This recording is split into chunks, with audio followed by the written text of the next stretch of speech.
नमस्कार, बहुत बहुत स्वागत है आप सभी का। मैं रविंद्र सिंह आपके साथ दिन भर की सबसे बड़ी खबर पर बड़ी चर्चा के इस प्रोग्राम प्राइम डिबेट में। राजस्थान विधानसभा में विपक्ष की अगुवाई कौन करेगा, इसको लेकर कांग्रेस का मंथन अभी भी जारी है। आज दिल्ली में खड़गे ने, यानी कांग्रेस के राष्ट्रीय अध्यक्ष मल्लिकार्जुन खड़गे ने राजस्थान कांग्रेस के नेताओं के साथ चर्चा की है। हालांकि सूत्रों का कहना है कि टीकाराम जूली या फिर गोविंद सिंह डोटासरा को नेता प्रतिपक्ष की जिम्मेदारी मिल सकती है। कहा जा रहा है कि इस बार कांग्रेस भी सबको चौंका देगी। इसी मुद्दे पर करेंगे प्राइम डिबेट। पहले एक छोटी सी रिपोर्ट देखते हैं। कौन होगा विपक्ष का नेता? दिल्ली में मंथन, सस्पेंस बरकरार, नाम तैयार, घोषणा का इंतजार। 19 तारीख से विधानसभा का सत्र शुरू होने वाला है और मानकर यही चला जा रहा है कि 19 तारीख से तो पहले कांग्रेस को नेता प्रतिपक्ष के नाम का ऐलान करना ही पड़ेगा। बाकी राजनीति है, कुछ भी हो सकता है। बात करते हैं, चार खास मेहमानों का परिचय कराते हुए शैलेंद्र दवाई साहब है, प्रवक्ता बीजेपी का, आपका स्वागत है। स्वर्णिम चतुर्वेदी जी, महासचिव पीसीसी, आपका भी स्वागत सर। डॉक्टर मिथिलेश जैमिनी जी, वरिष्ठ पत्रकार, बहुत बहुत स्वागत। निरंजन पोद्दार जी, राजनीतिक विश्लेषक, आपका बहुत बहुत स्वागत। स्वर्णिम चतुर्वेदी जी, ये बताइए कि कोई प्रतिभावान ढूंढ नहीं पा रही है कांग्रेस आलाकमान, या फिर कोई बनने को तैयार नहीं है नेता प्रतिपक्ष? देखिए रविंद्र जी, कांग्रेस पार्टी ने अपनी परंपरा के अनुसार हमने सबसे पहले विधायक दल की बैठक करके हमारा एक जो प्रस्ताव पारित करके आलाकमान पे छोड़ा था कि किसको नियुक्त करते हैं। और जो हमारे ऑब्जर्वर आए थे, पूर्व मुख्यमंत्री भूपेंद्र हुड्डा हरियाणा के हैं और जो दिल्ली से आए थे, इन सब ने हमारे विधायक दल से बात की थी और बात करके एक संदेश वहां पे पहुंचा दिया। लेकिन एक चीज तय है कि सबसे पहले यह जरूरी होता है कि एक सरकार बने, सरकार के मंत्री बने, कैबिनेट की बैठक हो और निश्चित रूप से कानून व्यवस्था प्रदेश की सुधरे। हमारे को तो 19 तारीख से जब विधानसभा सत्र चलेगा तो हम चाहेंगे, हमारा विधायक दल जब जाएगा, नेता विधायक दल के जो नेता प्रतिपक्ष होगा उनके नेतृत्व में ही जाएगा। और हो सकता है आज हम ये बहस कर रहे हैं अभी थोड़ी देर में, सलीम जी, अच्छा ये तो बड़ी बात बता रहे हैं आप कि हो सकता है इस बहस के चर्चा के दौरान ही ब्रेकिंग न्यूज आ जाएगी पीसीसी या कहें कि कांग्रेस की तरफ से कौन नेता प्रतिपक्ष होगा। लेकिन जो रूल आप बता रहे हैं कि पहले जरूरी होता है सरकार बने, मंत्री बने, ये रूल मध्य प्रदेश और छत्तीसगढ़ में कांग्रेस ने क्यों फॉलो नहीं किया? वहां पर तो आपने दे दिया नेता प्रतिपक्ष पहले 1 महीने। हाँ नहीं, नेता प्रतिपक्ष दे दिया। मैं आपसे जो बात कह रहा हूं वो ये है कि सरकार अपना कामकाज सुचारू करे, क्योंकि सरकार बनाई है बीजेपी ने।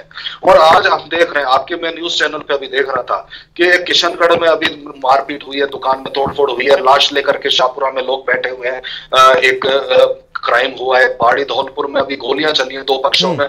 इस तरह के हालात हैं। निश्चित रूप से ये इनपुट सुचारू करने के लिए भारतीय जनता पार्टी को सरकार चलानी है। हमारा जो दायित्व है नेता प्रतिपक्ष, बिल्कुल कांग्रेस के दायित्व को ही जनता भी मानती है कि विपक्ष में यह तय हो कि कौन नेता प्रतिपक्ष का होगा, कौन उनकी बातों को उठाएगा। और जो घटनाओं का आप जिक्र कर रहे हैं, कौन सड़क पर उनके साथ जाकर मिल रहा है, बैठ रहा है, गया कोई कांग्रेस का वहां पर बात करने के लिए? आप साफ तौर पर तभी सही तरीके से लोगों के बीच जाकर उनकी बातों को उठा सकते हैं जब नेता प्रतिपक्ष के तौर पर चेहरा हो। ये नहीं मानते क्या आप?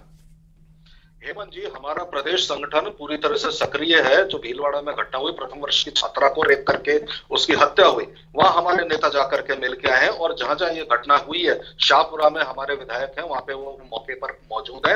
किशनगढ़ में हमारे विधायक हैं, वो गए हैं मौके पर, कानून व्यवस्था को लेकर के पुलिस से चर्चा कर रहे हैं। पहाड़ी धौलपुर में भी यही है। लेकिन भारतीय जनता पार्टी नदारत है। सबसे बड़ी बात यह है कि भारतीय जनता पार्टी को तो सरकार चलानी है। आप कैबिनेट की बैठक नहीं कर पाए अब तक। आपको मंत्री के विभाग देने में आपने देरी की, मंत्री चुनने में देरी करी, पर्ची से आपने मुख्यमंत्री चुन लिया। हमारे यहाँ ऐसा नहीं है। लेकिन जो मैंने कहा कि आज और कल में हमारा नेता प्रतिपक्ष डिक्लेयर हो जाएगा और निश्चित रूप से विधानसभा में एक मजबूत विपक्ष की भूमिका में आपको विधायक दल हमारा मिलेगा कांग्रेस का।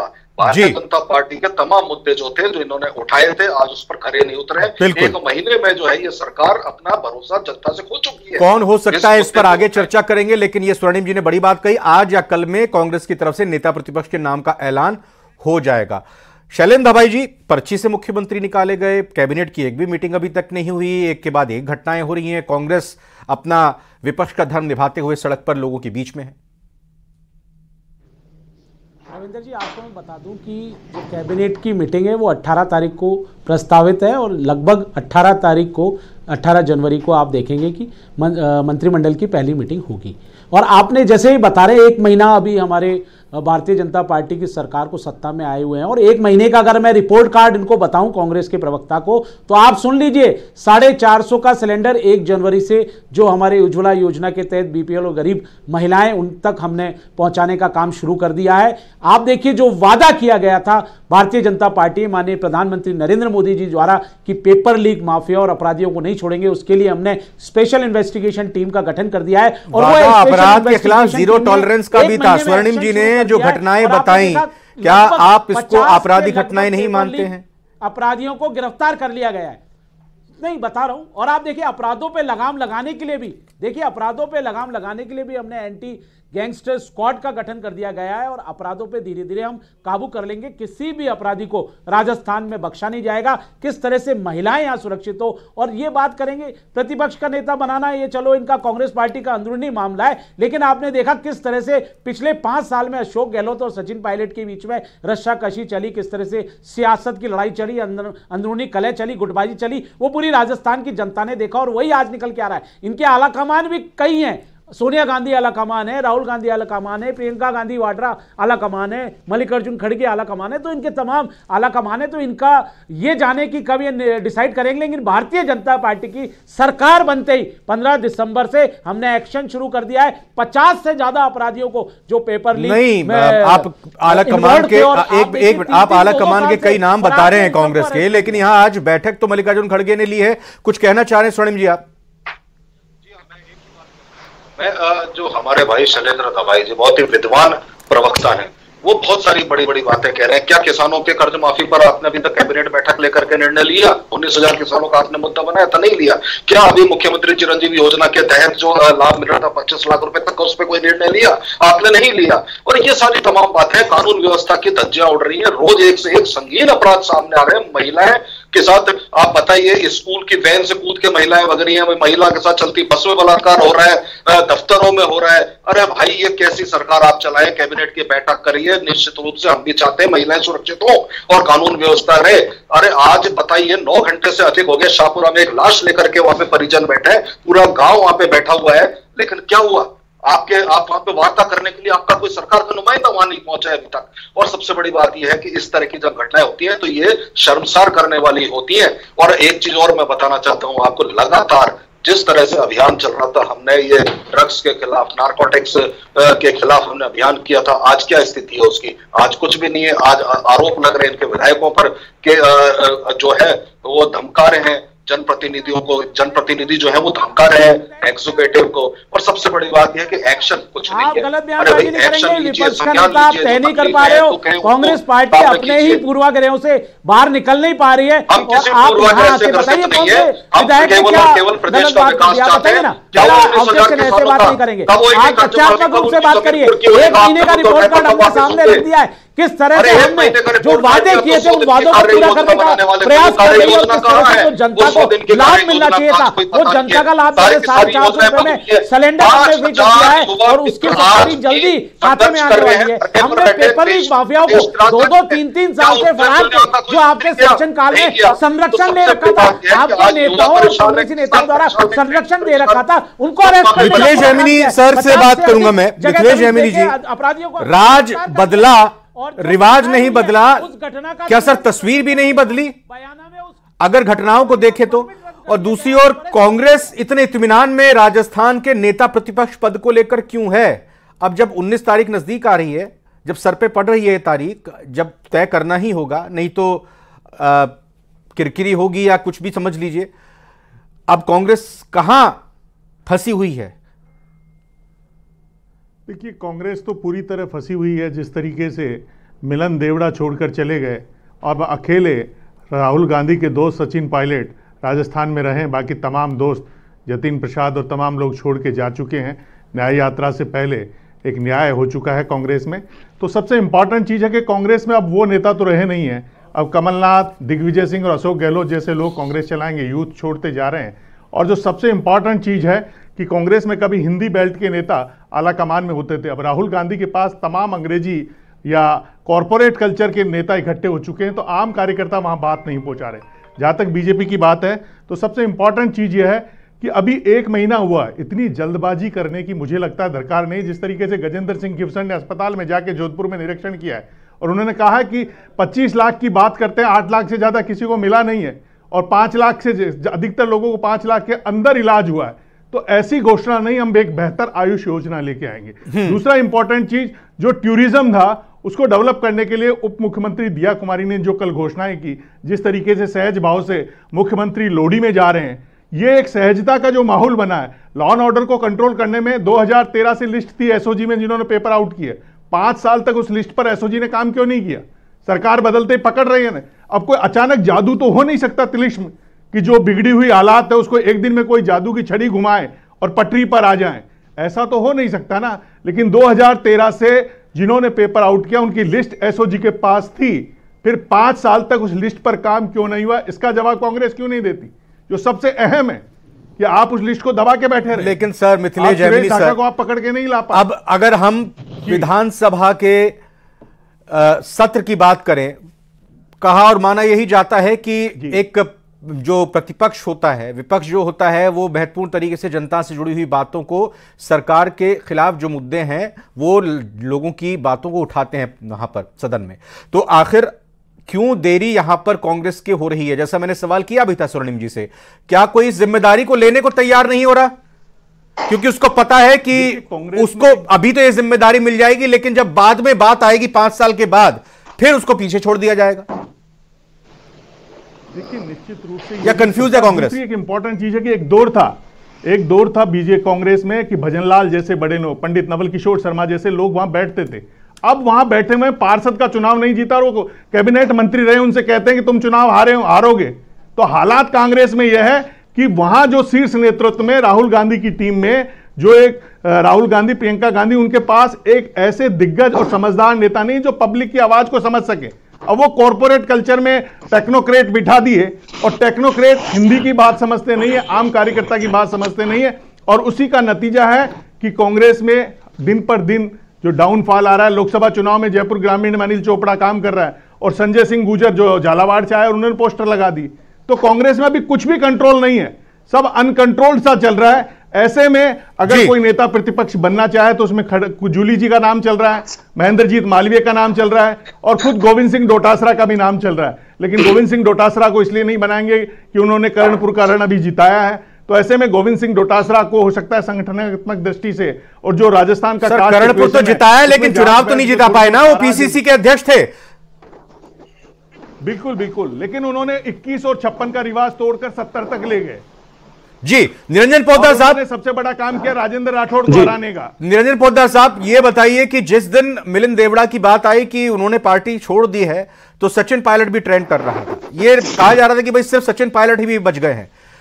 सचिन पायलट को हालांकि छत्तीसगढ़ में प्रभारी बना दिया, बड़ी जिम्मेदारी दे दी, वहां सचिव बना दिया, लेकिन क्या उनकी योग्यता से पूरी तरह से इंसाफ किया गया? और राजस्थान में कांग्रेस को जो करना चाहिए वो करती हुई दिखाई दे रही है आपको नेता प्रतिपक्ष के नाम के तौर पर? देखिए रविंद्र जी, अगर इस बात को ईमानदारी से कहूं तो मुझे ऐसा लगता है कि कांग्रेस ने सचिन पायलट जी के साथ जो किया वो मेरे हिसाब से सचिन पायलट जी के अलावा कांग्रेस ने अपने स्वयं के साथ मेरे हिसाब से अन्याय किया। जिस तरीके से कांग्रेस भारत जोड़ो न्याय यात्रा तो निकाल रही है, लेकिन कदाचित कांग्रेस के अंदर स्वयं के अंदर और स्वयं के साथ जो अन्याय हो रहा है, कांग्रेस ने कभी इस विषय के ऊपर नहीं सोचा। क्योंकि अगर हम बात करें राजस्थान की राजनीति के अंदर तो आपको यह चीज देखनी होगी कि 2017 के बाद से लगातार सचिन पायलट जी ने अपना कद बढ़ाया और जनता के साथ कनेक्ट किया। लेकिन कांग्रेस ने कहीं ना कहीं जिस तरीके से अभी जैमिनी जी बता रहे थे कि जो एक जिसको कहते हैं चरण पादुका, या यूं कहें कि जो चारों धाम जो परिक्रमा मंडली है, कहीं ना कहीं कांग्रेस उसके घेरे से बाहर नहीं निकल पा रही। और अब अगर हम बात करें जो प्रमुख विपक्षी नेता की, तो निश्चित रूप से आपको यह भी समझना पड़ेगा कि जैसे सरकार होती है, सरकार के साथ जो विपक्षी नेता होता है, यानी कि विपक्ष का नेता होता है सदन के अंदर, उसकी बहुत बड़ी भूमिका होती है। क्योंकि वो तय करता है कि कौन सी चीज के अंदर हमें सरकार को सहयोग करना है और कौन सी चीज में हमें सरकार के कान खींचने हैं या सरकार के हमें तार टाइट करने हैं। और यहां पे देखने में यह आ रहा है कि जिसको कहते हैं ना कि सरकार बनने में जितना विलंब हुआ, मंत्रिमंडल गठन होने में जितना विलंब हुआ, आज एक समझ लीजिए प्रमुख विपक्षी नेता का नाम अनाउंस होने में उससे बहुत ज्यादा विलंब हो रहा है। निरंजन जी, एक चीज ये खबर तो ये भी आ रही है कि नेता प्रतिपक्ष भी बनाएंगे और थोड़ा बैलेंस बरकरार रखने के लिए विधायक दल का नेता भी अलग से बनाया जा सकता है। ऐसा राजस्थान में कभी पहले हुआ है या फिर कांग्रेस ने कहीं और दूसरे राज्यों में इस तरह की परिपाटी रखी है क्या, और इसका क्या फायदा होगा टेक्निकली? देखिए रविंद्र जी, ऐसा है कि कांग्रेस के अंदर इस टाइम जो कांग्रेस के वार रूम और कांग्रेस के वॉरियर वो क्या सोचते हैं, किस तरीके से वो लड़ते हैं, इस चीज के बारे में अभी हम कुछ भी सोचने और भविष्यवाणी करने या उसके बारे में प्रेडिक्शन करने की स्थिति में हम लोग नहीं है। और जिस तरीके से आपने बताया कि जिस तरीके से कांग्रेस अगर ये बैलेंस बनाने का प्रयास करती है, तो इसको बैलेंस नहीं कहिए, इसको परस्पर आप ये समझ लीजिए एक वैमनस्य की एक नींव और डाल दी। क्योंकि जिस तरीके से देखा गया है कि कांग्रेस ने एक जो अपनी सेकंड लीडरशिप है इसके अंदर कहीं ना कहीं चेक एंड बैलेंस का काम किया है, कि यानी कि एक नेता को किसी की भी राजनीति या किसी को भी नेतृत्व जो है वहां पे स्वतंत्र रूप से एक तरह से आप ये मान के चलिए प्रफुल्लित नहीं होने दिया किसी भी स्टेट के अंदर। और उसी का कारण है कि आज कांग्रेस जिस तरीके से पॉलिसी पैरालिसिस की स्थिति में चल रही है। क्योंकि आज जिस तरीके से आप देख रहे हैं कि अभी केंद्रीय आला कमान की बात कर रहा हूं, वो कभी अपने इंडिया गठबंधन, बिल्कुल। स्वर्णिम चतुर्वेदी जी, कहा जा रहा है कि टीकाराम जूली जी का नाम फाइनल हो चुका है, बड़ी जिम्मेदारी मिलने जा रही है उनको। देखिए, अभी डिक्लेयर हो जाने दिया, अखिल भारतीय कांग्रेस कमेटी डिक्लेयर करेगी। लेकिन मैं एक बात कहना चाहता हूँ, अभी चर्चा हो रही थी, निरंजन जी ने बहुत बड़ी बात कही कि भाई हम किसी को स्वतंत्र रूप से प्रफुल्लित नहीं होने दे रहे, किसी लीडरशिप को। अब भारतीय जनता पार्टी हो तब तो आपका बड़ा अच्छा वो अनुमान रहता है कि कलेक्टिव लीडरशिप है, पर्ची आकर के मुख्यमंत्री बन जाए। भले क्या भजन लाल जी चला रहे थे क्या भारतीय जनता पार्टी यहाँ पे? क्या भजन लाल जी फेस थे भारतीय जनता पार्टी? ऐसा नहीं है, संगठन अपने हिसाब से चलता है, हमारा संगठन सक्रिय लगातार काम कर रहा है। और एक चीज बताइए आप कि अभी विधानसभा सत्र शुरू होगा, नेता प्रतिपक्ष की आवश्यकता तब होगी, मुख्यमंत्री की आवश्यकता, मंत्रियों की आवश्यकता, उनको विभाग आवंटन की आवश्यकता तो चुनाव होते ही हो गई थी। और निश्चित रूप से जब हम विधानसभा में जाएंगे, कांग्रेस का विधायक दल जाएगा अपने नेता प्रतिपक्ष के नेतृत्व में जाकर के और भारतीय जनता पार्टी को घेरने का, उनकी कमियां गिनाने का काम करेंगे। जनता की बात भी हम रखेंगे और तय बात है कि भारतीय जनता पार्टी ने जितने वादे किए थे वो जो अगर अधूरे रहे तो उन पर संघर्ष भी होगा। आज अगर 5000 युवा मित्र राजस्थान की राजधानी में सड़कों पर बैठे लंबे समय से, क्योंकि एक ही काम किया बीजेपी ने सरकार में आते युवाओं को बेरोजगार करने का, तो वो संघर्ष में भी हम साथ हैं और निश्चित रूप से लड़ाई संगठन मिथिलेश जैमिनी सर, क्या भी लड़ेंगे। जो भी नेता प्रतिपक्ष बनेंगे कांग्रेस के विधायक, वो बिल्कुल एकदम से तैयार हो जाएंगे 19 तारीख से जब सत्र की शुरुआत होगी और वो सरकार को घेरने में? रणनीति तैयार नहीं करनी होती है क्या? अब सर्वदलीय बैठक भी यहां पर एक परंपरा शुरू की जा रही है विधानसभा के अध्यक्ष की तरफ से, स्पीकर की तरफ से, कि सभी बैठें। तो क्या ये मान लिया जाए कि कांग्रेस को पूरा भरोसा है जो भी नेता प्रतिपक्ष बनेंगे वो पहले दिन से ही धावा बोल देंगे, उनको तैयारी के लिए समय नहीं चाहिए, सभी को एकजुट कर ले जाएंगे? मिथिलेश जी, देखिए रविंद्र जी, सच्चाई है कि हुजूर आते आते बहुत देर कर दी। अगर नेता प्रतिपक्ष बन जाता तो तमाम मुद्दों पर वो कुछ न कुछ बोलता और मीडिया में भी उसकी रिपोर्ट छपती। और इसके अलावा जो 16-17 को विधानसभा में हो रहा है, जिसमें उपराष्ट्रपति जी ओम बिरला जी आ रहे हैं, उसमें नेतृत्व रखते। अब कांग्रेस की क्या विचारधारा है कि अशोक चांदना को इसलिए आगे किया जा रहा है अशोक गहलोत जी की तरफ से कि एक नया गुजर नेता तैयार हो जाए। सचिन पायलट को अभी भी बख्शा नहीं जा रहा है, सच्चाई तो यही है। और टीकाराम जूली का जो नाम है, तो वो भी जो अभी निरंजन जी कह रहे थे चरण पादुका वाली, तो भंवर जितेंद्र जी की कृपा दृष्टि उन पर पूरी है और कृपा दृष्टि से उनको प्रतिफल मिलने वाला है। और दूसरी तरफ अशोक गहलोत किसी भी कीमत पर अभी भी नहीं चाहते हैं कि सचिन पायलट आगे आ जाए। यह कांग्रेस की एक कड़वी सच्चाई है। तो आखिरी जो राहुल गांधी की कोर टीम के पिल्लर बचे हैं वो कब जाते हैं वो इंपॉर्टेंट है, क्योंकि जतिन प्रसाद से लेकर तमाम नेता जा चुके हैं। तो अब सचिन पायलट कितनी देर इस लोग को जला के रखते हैं कांग्रेस की को, ये भी देखने वाला होगा। निरंजन जी, क्या वाकई में यह स्थिति है कांग्रेस में अभी भी कि कांग्रेस आगे ना जाए? बिल्कुल, कांग्रेस आगे ना जाए, ये माफ कीजिएगा, सचिन पायलट आगे ना जाए, भले ही कांग्रेस पीछे छूट जाए।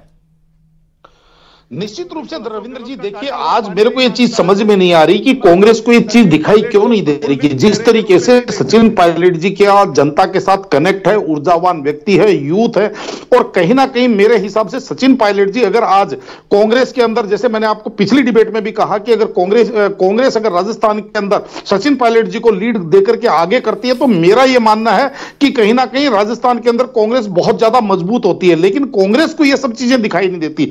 और आज भी जैसे अभी जैमिनी जी ने कहा कि आज भी सचिन पायलट जी कहीं ना अशोक गहलोत जी कहीं ना कहीं सचिन पायलट जी के जो पैर के नीचे की जो जमीन है वो इतनी गर्म करके रखना चाहते हैं कि सचिन जी के जूतों में भी छाले पड़ जाए। अब इनको ये चीज समझनी चाहिए कि आपको पार्टी देखनी है, आपको संगठन देखना है, आपको अपनी राजनीति या आपको अपनी व्यक्तिगत राजनीतिक वैमनस्यता देखनी है। ये चीजें अब इनके लिए कौन सी चीज महत्वपूर्ण है। और इसके अंदर सबसे बड़ी बात है केंद्रीय आला कमान। कपिल सिब्बल जी ने एक बार कहा था कि जब घोड़े अस्तबल से निकल चुके होंगे तब क्या आप निर्णय करोगे। और तो कहीं ना कहीं आप ये मान के चलिए, उन बातों को कहे हुए आज 4 साल हो गए, लेकिन केंद्रीय आला कमान कहीं ना कहीं अभी भी ऐसा तो नहीं कि कहीं सचिन पायलट जी लोकसभा का चुनाव लड़े, इस वजह से उनको जिम्मेदारी के लिए नहीं समझा जा रहा उचित। देखिए, मैं आपसे एक चीज कहना चाहता हूं कि हमारे यहाँ पे आला कमान के पश्चात अगर 2 नंबर कोई होता है तो कांग्रेस वर्किंग कमेटी का सदस्य होता है। कांग्रेस वर्किंग कमेटी ही संपूर्ण निर्णय लेती है जिसको आला कमान प्रोनाउंस करते हैं। और सचिन पायलट आज हमारी जो सर्वोच्च मार्गदर्शक कमेटी है कांग्रेस वर्किंग कमेटी, उसके सदस्य हैं और एक बहुत बड़ी जिम्मेदारी के साथ राष्ट्रीय नेतृत्व के साथ मिलकर के एक स्टेट की जिम्मेदारी उनको मिली है। आप ये बताइए कि एक राष्ट्रीय स्तर के नेता को इतनी बड़ी जिम्मेदारी दी है और आप इस तरह की यहाँ पे चर्चा हो रही है। खैर मैं इन चर्चाओं में नहीं जाऊंगा, लेकिन एक चीज तय है कि आने वाले समय में भारतीय जनता पार्टी ने इस चुनाव में भी नरेंद्र मोदी जी के नाम पर वोट लिया था, प्रधानमंत्री जी की नीतियों पर, प्रधानमंत्री जी के कार्यों पर, और जो मुद्दे लोकसभा चुनाव में होने वाले उन्हीं को उठा करके यहाँ राजस्थान में वोट पड़ा था। लेकिन भारतीय जनता पार्टी को कोई बहुत बड़ी सफलता नहीं मिली है। और ये तय बात है कि आने वाले समय में भारतीय जनता पार्टी को वापस चौंकाते हुए जैसे कर्णपुर में हुआ, इसी तरह से परिणाम आएंगे लोकसभा चुनाव में। हम सब मिलकर के एकजुट होकर के एक एक कार्यकर्ता कांग्रेस पार्टी के लिए यहाँ पे समर्पित होकर के कार्य करता है, चुनाव जीतेंगे। और शैलेश जी, एकजुट होकर कांग्रेस दावा बोलेगी, नेता प्रतिपक्ष बने नहीं बने सचिन पायलट का ये नारा देते रहते हैं।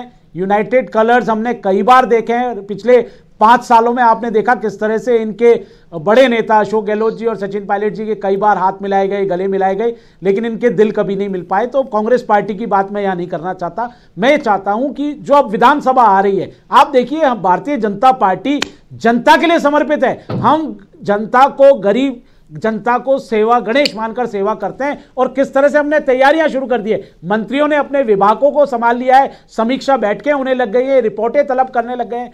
क्या क्या अब तक 5 साल में जो कांग्रेस पार्टी ने काले कारनामे किए थे, कुकर्म किए थे, घपले किए थे, घोटाले किए थे, उन सब की फाइलें तैयार हो रही हैं, रिपोर्टें मांग ली गई हैं अधिकारियों से। और किस तरह से हमारे विभागों के अलग अलग मंत्रियों को जिम्मेदारी दे दी गई है कि विधानसभा ये संगठन मंत्री चंद्रशेखर जी आता है तो कौन को तेलंगाना भेज दिया। जहां तक हम लोगों ने संगठन मंत्री चंद्रशेखर जी को तेलंगाना भेज दिया।